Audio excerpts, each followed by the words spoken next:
Keeper of the Grove setup that we have going on for the hero talents. These were teased a few months ago, but now we have the full alpha, really, of the tree.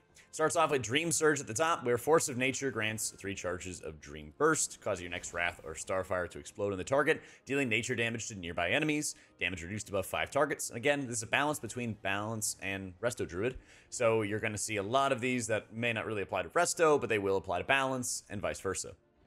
Grove Guardians causes your next targeted heal to create 2 Dream Petals near the target, healing up to 3 nearby allies, stacks up to 3 charges. Treants of the Moon, your Treants cast Moonfire on nearby targets about once every 6 seconds. Expansiveness, your mana is increased and your astral power is increased. Protective Growth, your regrowth protects you, reducing damage you take by 8% while your regrowth is on you. Power of Nature, your Force of Nature Treants no longer taunt and deal 20% increased damage. Your Grove Guardians increase the healing of your Rejuve, Efflow, and Life Bloom by 5% while active. Again, this is a choice node between Power of Nature or Durability of Nature, where your Force of Nature Treants have 50% increased health. Your Grove Guardians Nourish and Swift Mend spells apply a minor Cenarian ward that heals the target over 8 seconds the next time they take damage. There's a lot of trends here with Grove Guardians, by the way, of just more auto-healing. Cenarius' Might, casting Star Surge or Starfall, increases the damage of your next Star Surge or Starfall by 10%. Stacking twice, casting another spell cancels the effect. This also goes with Resto Druid, where casting Regrowth, Wild Growth, or Swift Mend increases the healing of your next Regrowth, Wild Growth, or Swift Mend by 10%, stacking up to 2 times. Casting another spell cancels this effect. Grove's Inspiration, Wrath and Starfire damage is increased by 12%. Regrowth, Wild Growth, and Swift Mend healing is increased by 6%. Persistent Enchantments, Orbital Strike applies Stellar Flare for 20 seconds, and Primordial Arcanic Pulsar grants Celestial Alignment for 2 additional seconds. Resto grants, Reforestation grants Tree of Life for 2 additional seconds. Blooming Infusion, every 5 regrowths you cast makes your next Wrath, Starfire, or Entangling Roots instant, and increases the damage it deals by 100%. Every 5 Star Surges or Starfalls you cast makes your next Regrowth or Entangling Roots instant. Power of the Dream, your Force of Nature grants an additional stack of Dream Burst. Healing spells cast with Dream Surge generate an additional Dream Petal. Cenarius' Might increases spell damage or healing by an additional 5%. Control the Dream, this seems super meme, where time elapsed while your major abilities are available to be used, aka you don't use your abilities just yet, is subtracted from that ability's cooldown after the next time you use it. So if you hold on to it for like 5 seconds, you actually don't get penalized for it, but only up to 5 seconds. Effects Nature Swiftness, Incarn, Force of Nature, Celestial Alignment, and Convoke the Spirits. Bounteous Bloom, your Force of Nature Treants generate Astral Power every 2 seconds. Your Grove Guardian's healing is increased by 20%, just further reinforcing that Grove Guardian playstyle. Early Spring, Force of Nature's cooldown reduced by 10 seconds. Grove Guardian's cooldown is reduced by 3 seconds. And finally, Harmony of the Grove, each of your Force of Nature Treants increase damage of your spells dealt by 3% while active. Each of your Grove Guardians increase your healing done by 3% while active. Hi. Hey, how's it going? Could be worse, could be better. At least we're not Oracle Priests. True, true. All right, welcome in, new one. Let's talk about what all these words and all of this stuff means for Keeper of the Grove for Resto Druid. Surprisingly, it's not as bad as we kind of expected it to be, because, yeah, we've seen some of these talents before, and we kind of expected that this would be some sort of pet healer tree, but it looks like it's much more palatable, I would say. Like on the left, yes, there are talents that make your trend heal directly more, like they said 20%, but first of all, you're not gonna pick that talent for obvious reasons, which I'm gonna go through, and because the issue is that the current trend, like you can like hover over your Druid's healing, and you can see that big like 16% or 20% trend, but that healing isn't just in the trends themselves, it's mostly the 4-piece. So like at the start of I don't recall, was it 10.1.5 or which patch? Well, whichever patch added the trends, they've also capped our power. and we kinda lost 6% baseline, and we lost several talents that hurt about 2 or 3%, I think. So, and we've gained like a comparable amount. So it's not that the trends are suddenly doing the majority of our healing just because we've got them. It's more that the current tier set is just so heavily stacked for trends. Yeah.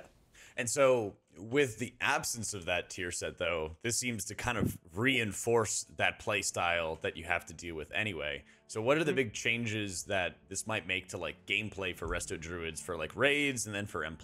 How are you playing around all of this? Yeah, for raids, it's actually quite minor changes, although some of them I don't really agree. Like, if we look at here, the biggest problem, like from my point of view, is the it's the power of nature. It's the left branch. So like left branch is empowering trends, middle branch is empowering your, I think, yeah, regrowth, etc. And the right branch is more like damage focused. If you can see, yeah. And the power of nature gives you 5% when you spawn Groove Guardian on all your healing. And yeah, and the finisher is also 3 more percent. So what that means for us in the raid is that before we were dropping trends like as they were going off the CD and whenever there was some sort of big damage on the raid. And after this, we're gonna be surely holding 3 stacks for when we drop Flourish, just to like make the peak higher, because we desperately need it. And so you would pool all 3. So every single Grove yeah, Guardian you have out increases your healing done by 3%. It all stacks. yeah, we at least assume. I don't like the text on the power of nature, like your Grove Guardians increase the healing of your rejuvenation, efflorescence, and life bloom by 5% while active. You can see that this text is not the same as the harmony of the growth, like the bottom talent. Yeah. Because that talent gives 3 per, and the other gives 5%. But I still think you would pull all of them and drop them at the end of your flourish. I mean, at the end of your ramp when you start the flourish. Like, at least the good part about the trends is that they're in a separate GCD, so you can cast them like between your other casts, so it's not very interruptive to your regular cast sequence. Okay. So it you sounds draw like them. you're already, like putting out like rejuves or whatever. We saw Cenarius's Might, where you're alternating between regrowth, wild growth, Swiftmen casts to buff those. And so in between the GCD, you're able to just ramp up and build up a lot of Grove Guardians to then synergize with your Flourish, extend all of your hots, and the tick rate as well, right? Yeah. So yeah, for the trends, that's the changes that we're now dropping. We're trying to have 3 stacks when you start your ramp. Like that's not really a unique thing. I think a lot of other specs also pull like these charged abilities at the start of their damage phase. So it's not really something that interesting, but it just changes the flow. I kind of preferred having the ability to drop trends freely, but now you're gonna pull for, like I said, for the ramp, and then I guess you'll have more trends uptime, like the early spring. I think between the Bounteous Bloom and early spring, you'd still pick Grove Guardians. It's gonna allow you to have 12-second CD on it, so for the ramp, you would need 3 trends, which is 36 seconds. And then on top of that, you have 2 whole casts of trends. So you'll be able to leave 2 trends between your ramps. That's assuming you do the ramp every minute. Okay. So you kinda would be able to still, I guess, keep the current gameplay feel. It's just that you'll have to make sure that you actually have trends. Now that I think about it, yeah, I don't want the power of nature to be like 5% when active. So it's limited to 5% even if you spawn several trends, because it's kinda counterproductive. I mean, not counterproductive. It's weird that it's not the same as Harmony over Groove. Yeah. But yeah, that's So all the changes for the trend specifically. makes sense. Appreciate that. So would you say big picture, it sounds like there's more gameplay adjustment, but do you think it's going to be significantly harder to be able to operate properly? Or does it kind of just, when you know that you have to pool all these treants to build up for your 60-second ramps, does it kind of just make things simpler for you? Like, okay, here's how many resources here's how many trents I can cast outside of my ramps, and here's the ones I have to save. Does it make it a little bit easier or a little bit harder to play around that? And things like Cenarius Smite with alternating between regrowth, wild growth, Swiftmen to build a buff. To be honest, I've only talked about trends. I've planned to talk about that part, the regrowth, additionally, but with regards to raid gameplay for the trends specifically, I think what's gonna happen is that we'll have like few weeks of getting used to it the same way we were getting used to like reforestation in our healer tree. That's the talent that gives us the proc tree with 3 Swiftmans. It's just gonna take a bit time, and I think that most people would just start constantly having only 2 trends ready, and in the case they cast Tranquility with the current, I don't really remember the name of the talent, but the talent in the Resto Druid tree, let me look it up, which makes it so whenever you cast Tranquility, your CDs reset by 20 seconds, by up to 20 seconds. Well, basically it's always 20 seconds. Because that means you'll overcap on the trends if you don't press them before that. But other than that, you're just gonna stay at 2 stacks out of 3, and whenever you're close to overcapping, you'll just drop a trend, so that you're always prepared to drop all 3 of them when you finish the ramp. That's for the trees. The next thing is the middle row, which is I think, kinda one of the more interesting ones. It's the Cenarius Smite and its upgrade. Once again, I don't think like the control of the dream is absolutely a not picker. It's like 5 seconds on your major CDs. Sounds nice, but you're already holding them for more than 5 seconds majority of the time. It's really not good at all. So you'll pick the power of the dream, and what all of that means is that you're just having your if you consecutively cast only those spells, you get the stacks. I think priests have something like that. It's fallen, light, darkness, something like that. When you like you cast shadow spells and then you cast holy Twilight spells. Equilibrium. Yeah, something like that. In our case, all this means is 2 things. We usually cast, like we have to cast 2 Swiftmans and 2 Wild Growths between each ramp, so you have like 2 stacks out of 3, so you can proc the tree. With this, we'll have to cast Regrowth as Swiftman and then Wild Growth, because first Regrowth will give you 15%, the other SM will give you 30%, and then you'll cast Swiftman, which is gonna have like plus 30% on top of it. Once again, this is a very minor change to our ramp. We're just gonna have like every Swiftman Wild Growth is gonna be Regrowth Swiftman Wild Growth. It's gonna be a not insignificant upgrade for our ramp actually, because this will probably work the same way as Soul of the Forest does, which is it's what was it? Like it's not dynamic effect. So if you cast the Wild Growth with this 30% and then you lose the stacks, you'll still have the 30% on top of it. Okay. So it's kind of like that. So that's a big boost to our, like, most of these talents actually give us a lot of power for our picks in our ramp, which is kind of nice considering after Flourish got gutted, we're doing 0 HPS. Okay, so correct me if I'm wrong on this, but 10-2 really brought like all this, I guess, almost like steady healing out of your pets, and you kind of feel like you're using some here, some there, whatever. But now, if you were going to play this talent setup, it seems like it's really straightforward of like, I am going to just crank big healing every 60 Yeah, seconds. And here's how I do it. Your ramps are much stronger than previously, and there's really not much input required from a player.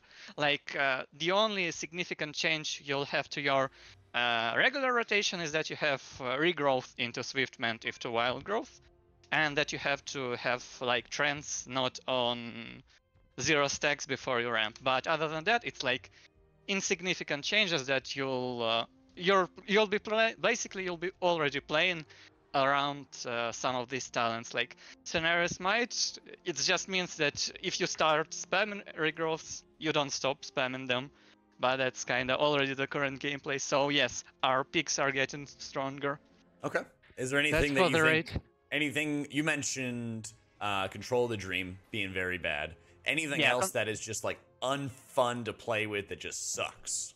Control of the Dream for sure, like 10 out of 10. The next one is Expansiveness. It's like the first talent in the middle. It's just 5% of mana. It's utterly horrible. Druid has no way to play around a percentage of their mana. We're not priests, we're not something else. Yeah. Yeah, it's just a weird talent. You know what they could do to go around? Like I saw the Oracle talent. It's what was it? I think if you cast something and then your next power word is cheaper and has So you get like you get an instant cast and discounted casting ability nice, after using something else. So basically, it's one of the previous sets you had plus minus the 70% mana. So anyway, yeah, I think if they want to do something like that instead of percentage mana, they could throw in something like for each active trend you have plus like 5k mana regen or something like that. Like it would really tie into the set, and it would give us a more unique regen. We're not gonna be percentage based max mana. We're gonna be just straight up regeneration from the get go. Yeah, that'd like be really cool. we've had actually, it's the same as like earlier iterations of Inner Weight in the BC, in the Classic. It was just a boost to our spirit regen. And specifically in TBC, it even worked when we didn't cast anything. So you had just 400% of your mana regen when it was active, something like that. It would be really nice to have instead of this. We also get, Oh, sorry. Any other final thoughts that you had for this tree? Yeah, the right side is extremely questionable. I don't know why it's here. Yeah, like the select one is not a like it's not even a discussion for raid. You're always gonna pick the first one, and the second one is really weird. Like it gives 2 seconds off on Tree of Life that you get from the proc, which is kind of good because it means that we get one more trend from Tree of Life. Because previously, like we have a talent that drops a trend every 10 seconds we're in the tree, and right now we're only 10 seconds in it, and so we get only one trend. But maybe with plus 2 seconds we'll get more, but it doesn't really do much. Okay. Because the reason you wanted that is because you got CDR on your Tree of Life, so that you could cast Tree of Life for every second ramp. But now it's kind of irrelevant because we already have 3 for each. So yeah, it's pointless. And then the final talent in the right side is very questionable. Like every 5 regrowth you cast makes your Resto Fire instant root cut. It looks like more of a PvP talent than anything. Like in 10 literals, that's it. Because Wrath does like 0 damage. Starfire is, I guess, a M+ thing, but it's gonna be... I assume that the other tree that we get, that's gonna be the cat one, is gonna be the M+ one. Because that's gonna be like airflow, cat stuff, bleed, something like that. Yeah. No shot, this is the M+ one. Yeah. All right. I'm eager to see. I'll hit you up next time we get the next round. But I appreciate you coming on, dude, and help me understand this better. Yeah. You bet. See you, man.